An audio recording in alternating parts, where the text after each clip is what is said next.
aqui no nosso grupo ABC, Amigas Buscando a Cristo, e queremos dar as boas-vindas a todas. E a Bárbara Amorim vai nos trazer a palavra nesta noite.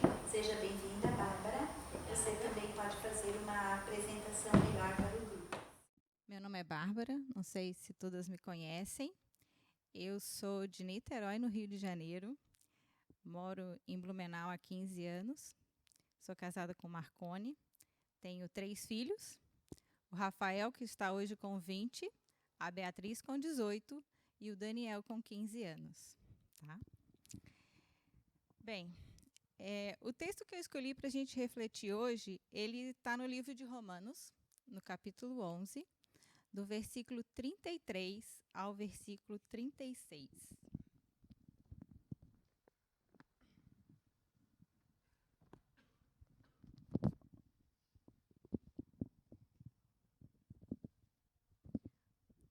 Ó profundidade da riqueza, tanto da sabedoria como do conhecimento de Deus.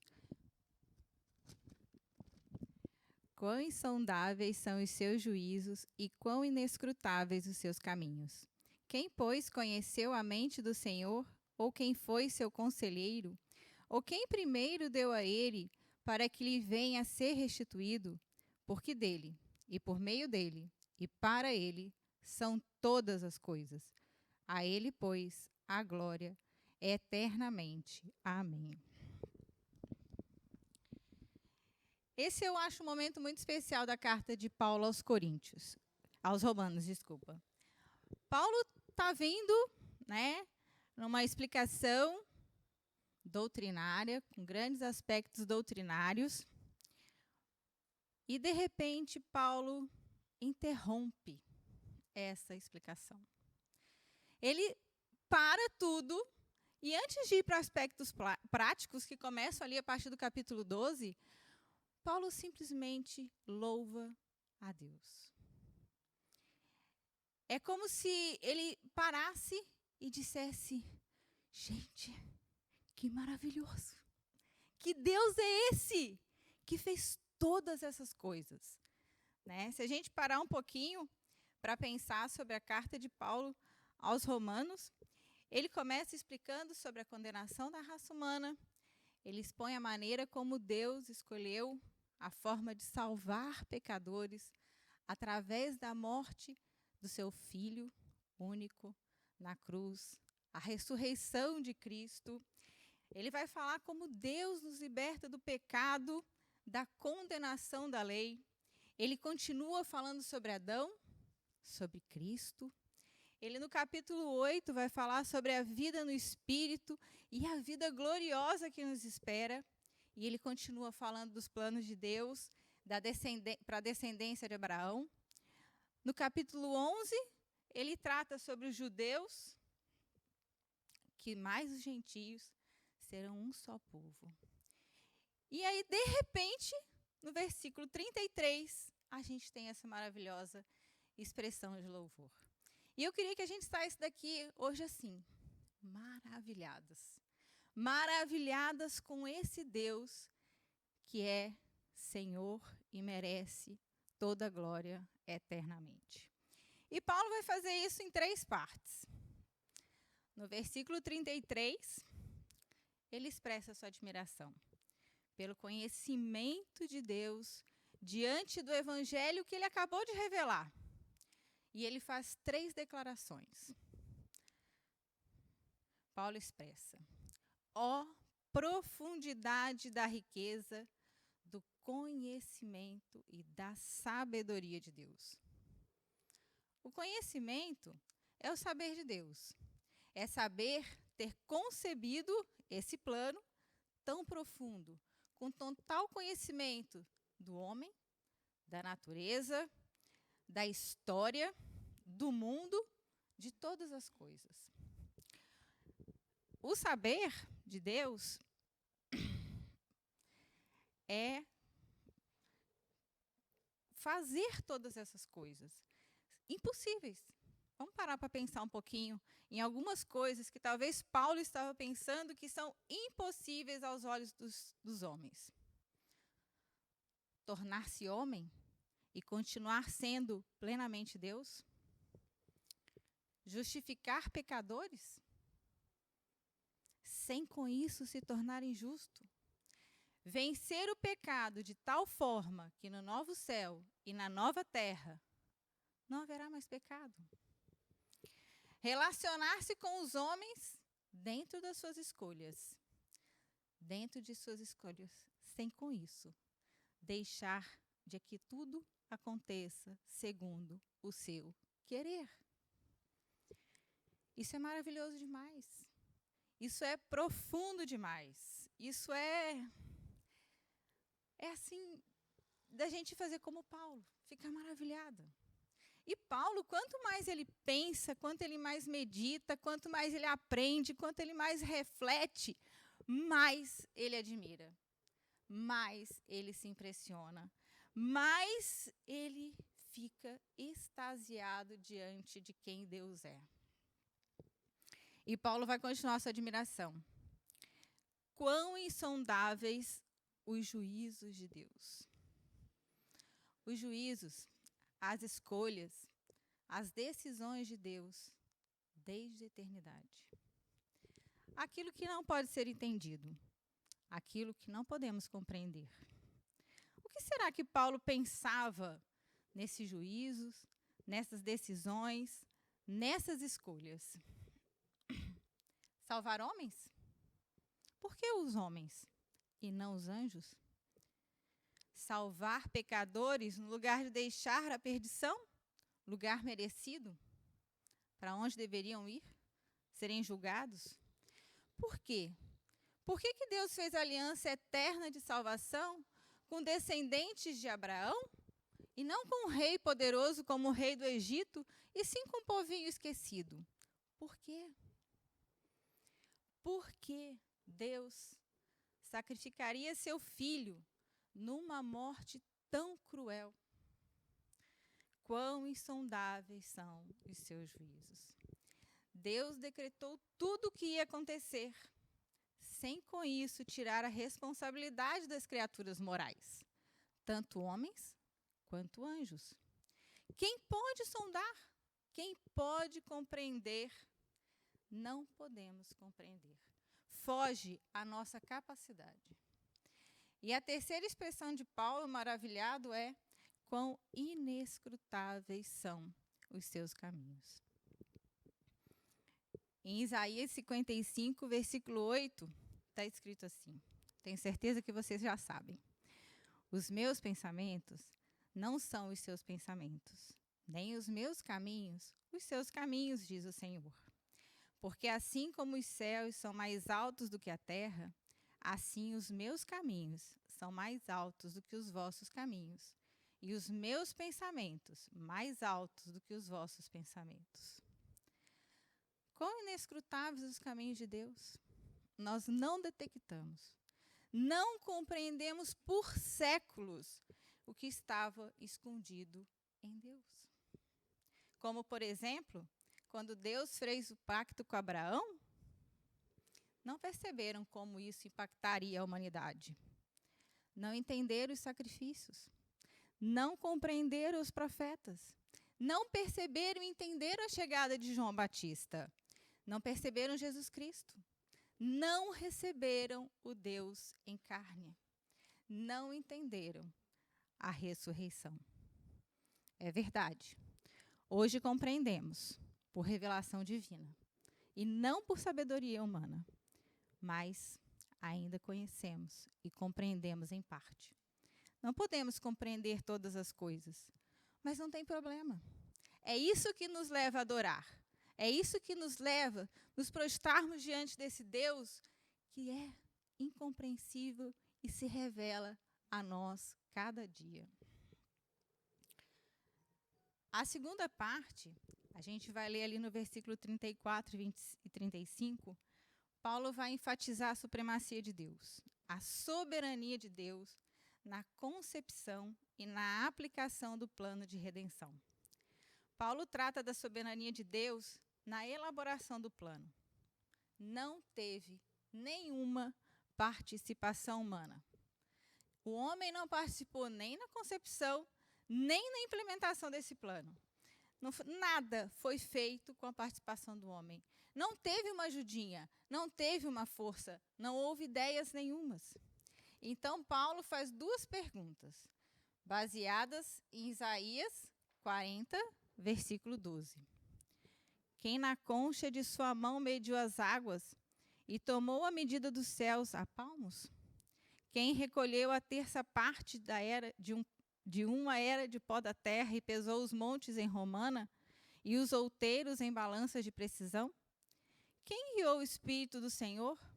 Ou foi seu conselheiro e o ensinou? Deus está mostrando o seu poder e a sua soberania. E Paulo pergunta aos romanos, a nós, quem conheceu a mente do Senhor? Quem sabe a maneira de Deus pensar? E a resposta é: ninguém. Ninguém. Nós somos finitos, somos pecadores. E isso limita muito mesmo a nossa compreensão. Quem foi seu conselheiro? Que homem que esteve lá e disse para Deus, quem sabe, Deus, vamos fazer assim. Olha, ouve essa minha dica que vai ser bem bacana. Vai tudo correr bem melhor. Ninguém. Sabe, quando a gente está num barco, no alto do mar, tenho certeza que todos vocês já devem ter ido num barco e a gente olha assim, a gente vê o fundo. A gente sabe que é fundo, mas a gente não tem noção do quão fundo é. Ou quem sabe, quando estamos no avião, a gente olha lá embaixo e a gente pensa, nossa, a gente está muito alto. Mas a gente não sabe quão alto nós estamos. A gente não consegue perceber o quão alto e o quão profundo está o fundo do mar. Assim é com Deus. Deus fala. A gente vê, Ele nos mostra, nos revela, mas é muito mais alto, é muito mais profundo do que podemos pensar e imaginar. Deus entende todas as coisas. Nós não entendemos tudo. Mas podemos descansar. Podemos descansar que o conhecimento que nos é revelado é verdadeiro. Não entendemos tudo que foi criado, quem dirá o Criador de todas as coisas? A Bíblia nos fala muito sobre Deus, nos revela sobre Deus, o seu querer, mas não esgota. A revelação é limitada. E a terceira pergunta, quem primeiro lhe deu para que ele o recompense? É como se Paulo, usando Jó 41, versículo 11, quem primeiro me deu a mim para que haja de retribuir? Pois o que está debaixo de todos os céus é meu. É como se Paulo perguntasse aos seus leitores assim, o que Deus está te devendo? Nada. Não temos outra resposta. Nada. Quem fez algo que merece reconhecimento de Deus? Ninguém. Ninguém. A quem Deus deve? Deus não deve nada a ninguém. Quem primeiro deu a ele para que ele deva algo a alguém? E mais uma vez, ninguém. Ele faz o que quer. Não porque ele está em dívida conosco, mas porque tudo pertence a ele. Por isso, às vezes a gente tenta explicar algumas coisas, né? Às vezes a gente tenta explicar Trindade. Aí a gente tenta explicar para as crianças, a gente tenta comparar com as 3 fases da água, ou quem sabe o ovo, a casca, a clara, a gema, mas é limitado, porque o nosso conhecimento é limitado. Então, a forma com que a gente tem exemplos e explica acaba também sendo limitado.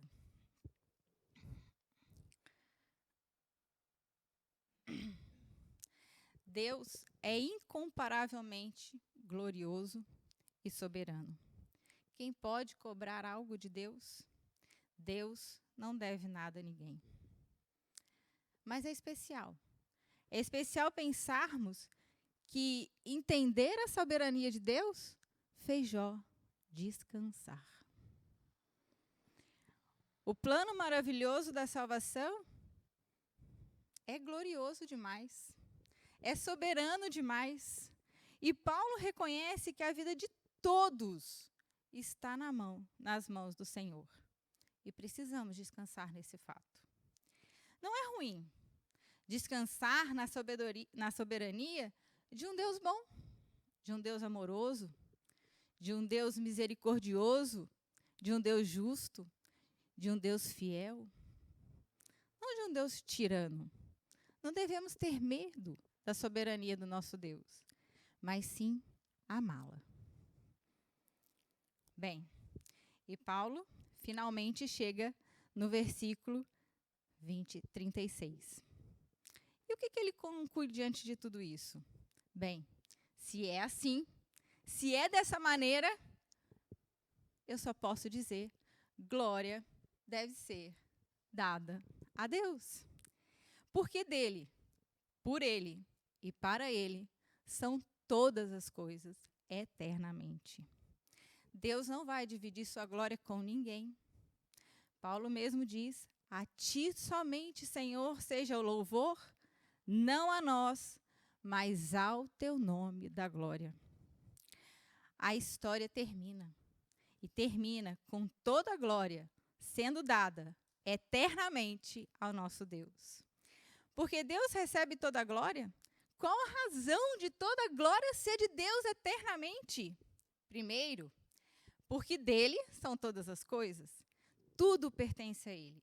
A natureza, a criação, os seres humanos, os anjos, tudo pertence a ele.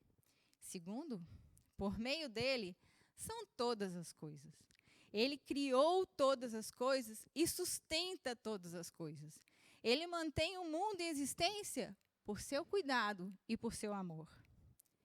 Mas também Paulo diz que é para ele. Afinal de contas, ele é o fim de todas as coisas. Ele é a resposta de todas as coisas. Ele é a resposta a todas as perguntas que as pessoas fazem. Por que Deus deixou o mal entrar no mundo? Por que Adão e Eva pecaram? Por que acontece isso? Por que acontece aquilo? Por que é dessa forma? Por que precisava ser desse jeito? E a Bíblia só tem uma resposta. Porque dele e para ele são todas as coisas. Porque tudo existe para a glória dele. E essa é a razão para existir alguma coisa ao invés de nada. Porque ele, o Deus sábio, o Deus poderoso, decidiu criar todas as coisas. Então, a consequência disso é glórias ao nosso Deus. Nos curvarmos diante dele, eternamente, em humildade e adoração. Sim, desde a eternidade.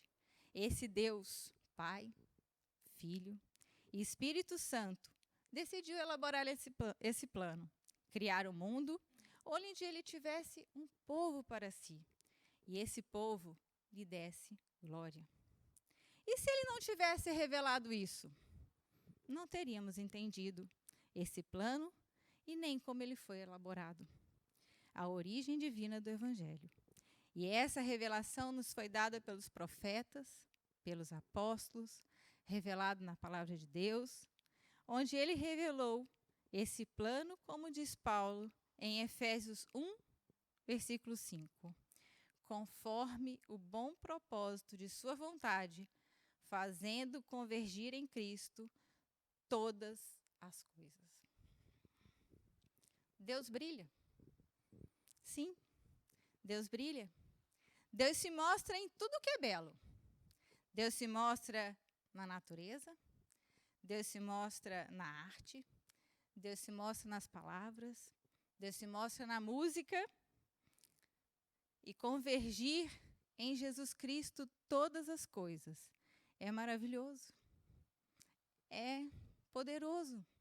E é bom poder descansar nisso, pois tornou possível sermos participantes da glória de Deus, termos uma vida redimida em Cristo Jesus. Isso deve nos levar à adoração. e uma adoração cheia de alegria, uma adoração jubilosa, lembrando quem é esse Deus.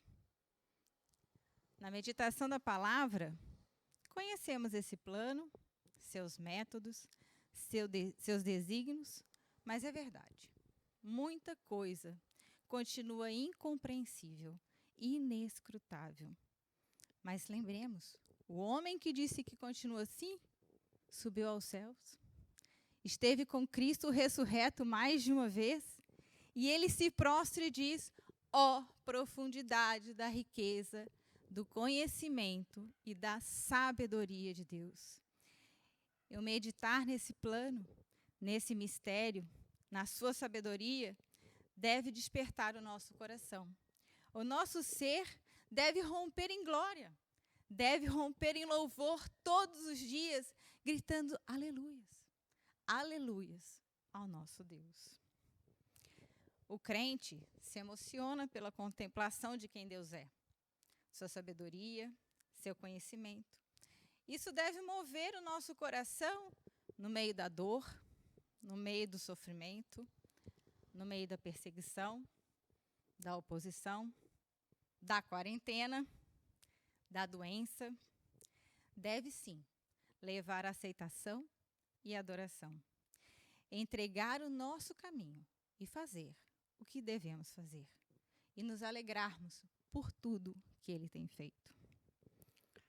Nós somos seres naturalmente adoradores. É fácil perceber isso, né? É só a gente ver os torcedores de time de futebol, os fãs de banda, fãs de artistas que ditam moda, corte de cabelo, jeito de agir. Aquelas famílias perfeitas, né? Da propaganda de margarina que todo mundo pensa: ai, como eu queria que a minha família fosse perfeita desse jeito. O corpo perfeito.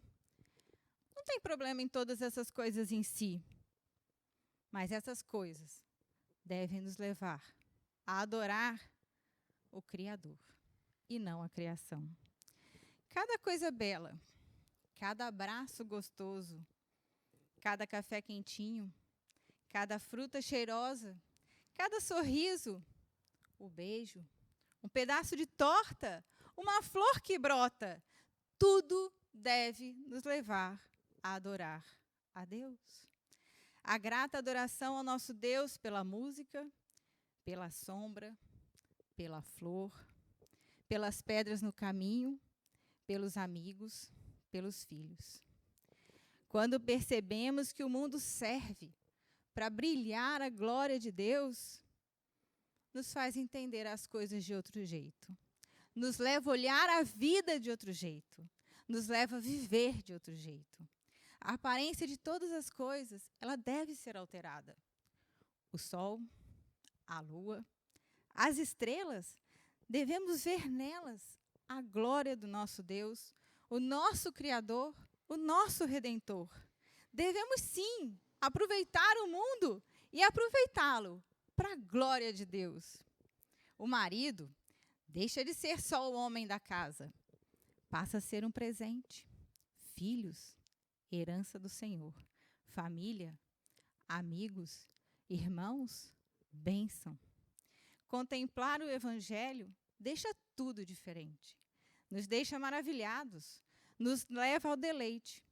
Deleite e não entender tudo, mas saber que Deus é o grande eu sou, o poderoso, o glorioso, o majestoso, o onisciente, e que Ele me ama e que me convidou para fazer parte da sua família, que me chamou para ser sua filha. E que tudo isso nos leve à adoração, nos leve a louvar ao nosso Deus, maravilhados diante de quem Ele é. Amém?